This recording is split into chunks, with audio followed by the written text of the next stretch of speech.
And welcome everyone to Mystics Outlook. The Washington Mystics hold off the Portland Fire. They clinch a playoff berth with the 105-100 win over Portland this evening. It's the first of four four road games before the FIBA break for Washington. So it was nice to see them bounce back and get to the winning side of things. The Mystics used a big fourth quarter. It showed some maturity and poise after kind of getting going late to rally and hold off the Fire 105-100, as I mentioned. They scored 40 points in the fourth. That allowed them to win the season series 2-1, coupled with the Fever beating the Sky tonight, is what allowed them to clinch their playoff berth. It could have and should have been a smoother ending.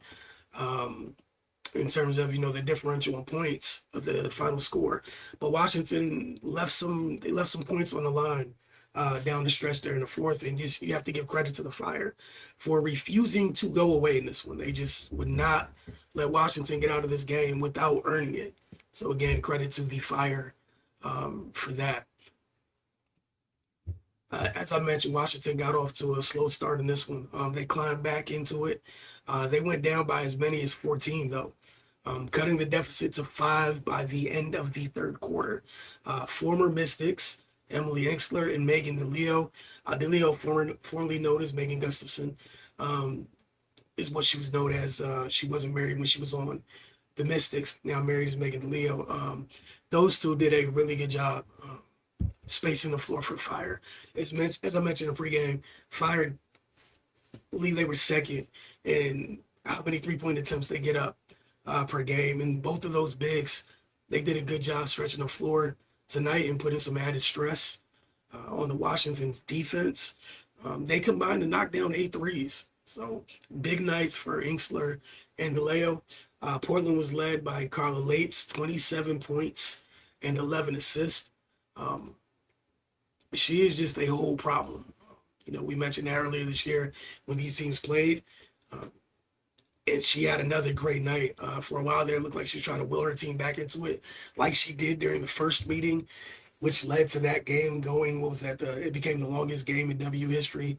That game went into 4 overtimes, and a lot of that was because of her heroics late in regulation. It was some missed free throws by Washington. For a while there, it looked like it might be heading to that territory, but Washington was able to get it done. Enxler, again, I mentioned her earlier along with DeLeo. Enxler had 23, DeLeo had 21. Bridget Carlton had 18 points and 5 steals. But yeah, Carla Lake, she's a problem. Portland, this offseason, you just have to add some pieces around that young lady. You have you have a really talented young point guard over there. I'm anxious to see how they continue what they do around her this offseason, because that's a great place to be at, where it's just about building around a young point guard. Excuse me. Uh, the sniffles and whatnot, but Shakira Austin, huge night. She had a career high 31 points along with 10 rebounds and 2 blocks. She was super efficient in this one, took care of the ball, and did a great job protecting the rim. She only had 2 blocks, but she altered so many others. Her partner in crime down in the paint, Kiki Arifin, got it going as well. She had 18 points and 10 rebounds. Both bigs did a great job just holding their own in the paint. And then obviously the job they did on the glass, which is one of the things that the pregame mentioned, just that's been their strength all season, right? No reason for that not to be in a game where your strength literally lines up with the opposing team's like biggest weakness. So credit to them for the way they both came through tonight. Uh, Here was Sonia Citron. Wasn't a huge night, but once again we saw her kind of pick her spots, especially late. Starting to assert herself. She's been near the top of the league in clutch points this season, and during the broadcast, they mentioned that she became the leader in clutch points during this contest, and she finished with 14 points, 3 rebounds, and 6 assists. Washington also got some solid production off their bench in the form of Cody McMahon. She finished with 13 points. She outscored the Fire bench by herself, 13-11. Lauren Betts added 5 points, 8 rebounds, and 3 blocks as well. So great contributions from those 2 youngsters. We'll get to Georgia Amore. We had a clip in here with Georgia. Let me see if I can find it. No, I think that's Sony. If I can find Georgia's clip. All right, I think this is it. But she had a couple of timely threes in the fourth. Had a really bad foul on Carla late when she was attempting a three. But she kept fighting. She finished with 13 points, 3 rebounds, a couple big free throws late, a couple turnovers late. But I thought it was a solid game and just more steps in the right direction. Saw her flash a little bit of that of her game that we saw in college. Especially here with the snatch back into the three is really comfortable. There was another time late in the fourth too. She beat a defender off the dribble, got into the paint, got the runner up before the rotating big came over, and just little by little starting to look like you know Georgia pre-injury. So that was great to see in this one. Free throws, something to just keep an eye on going forward. We mentioned the good with the bad here. Washington got to the line 44 times. For the broadcast, that was a franchise record, right? 44 times. They hit 32 of them. They left 12 points on the line. They won this game by 5. What does that look like if they hit their free throws? It's comfortable. It's not as shaky late. But again, there's just something. I know there's a win, and people shouldn't complain much about wins, but there's something they have to continue to improve. They have to do better. They do a great job of getting to the line, but if you get there that much, you might as well capitalize, and that goes a long way. Where they hit all those free throws, that makes up for some things they didn't do too well. We're always talking about turnovers. It's just one of the things with the Mystics, and has been the case all season. They turned it over 17 times a night and conceded 26 points. So if you say they hit with 10 of those 12 free throws, that kind of takes some of the sting out of the 17 turnovers and the 26 points. So again, they won. Can't keep hurting yourself in that fashion. But again, they won and they clinched a playoff spot. Uh, Area 11T, I see the comments when I get there in just a second. But as always, we will get to player of the game. Just Shakira Austin, man. I don't think this one's hard. 31 points, 10 rebounds, 1 steal, 2 blocks. And she was listed as questionable coming into this evening's game. So way to come through for your team and be there. And then a hell of a performance. Just had that up. I just want to go back to talking about her efficiency, right? She was 11 of 18 from the floor. Only thing negative tonight, just 9 of 13 from the line. Could have been a little bit better from the line, but she wasn't the only one. Just a really, really good night from Shakira. Xfactor, I'm going with Georgia for this one, just because of she was on the floor late and she hit 2 big free throws. They kind of sealed the game. When it was 103-100, they inbounded the ball to her. She got fouled. She went to the line. She knocked it down. Considering they were kind of shaky from the line late, it was great to see her step up and knock those 2 down and seal the game. Also, we've seen at times where other teams have been able to kind of play her off the court, and Washington's had to finish with bigger lineups.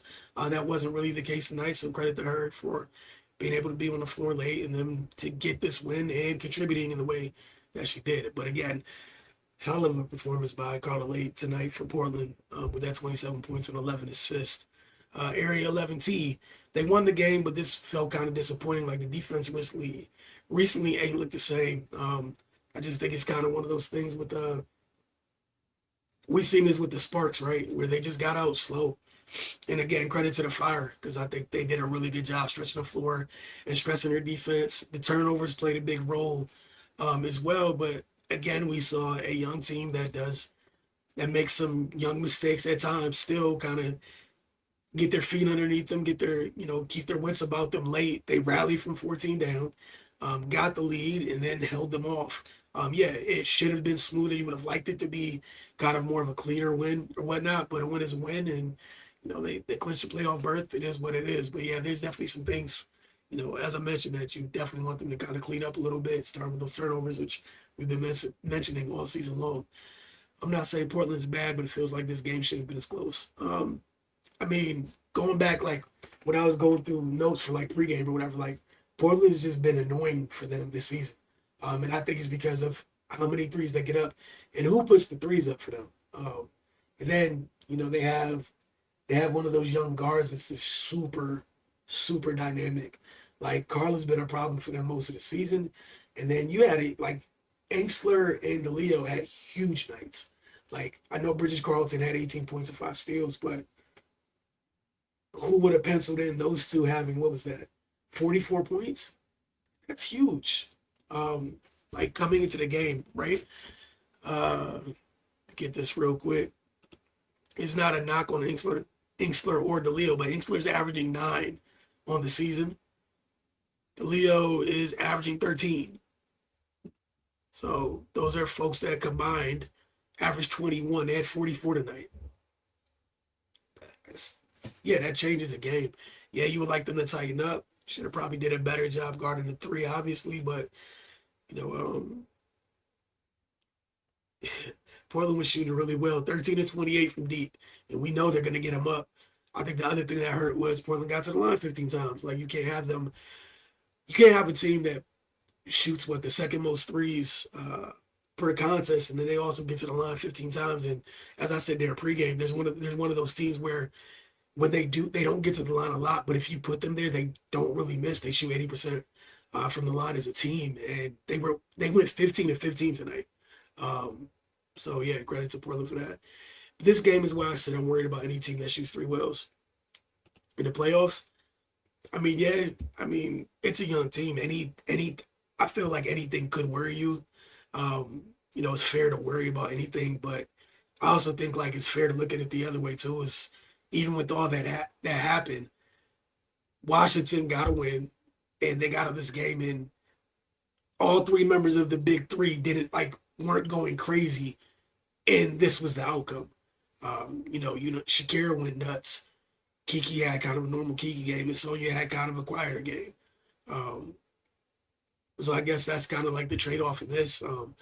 I'm not even tripping about the teams that shoot threes well. Like, for me, the biggest thing, as it has been all season, is when they take care of the ball, they're a damn good team. They're really tough to beat. When they don't take care of the ball, kind of anything's possible.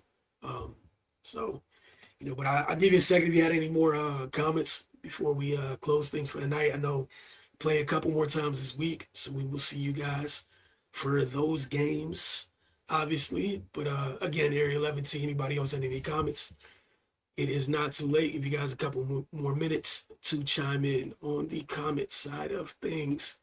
But kudos to the Mystics tonight for clinching. They got that done. And let me check the standings real quick. Actually, I'm curious if they moved up or anything tonight with this.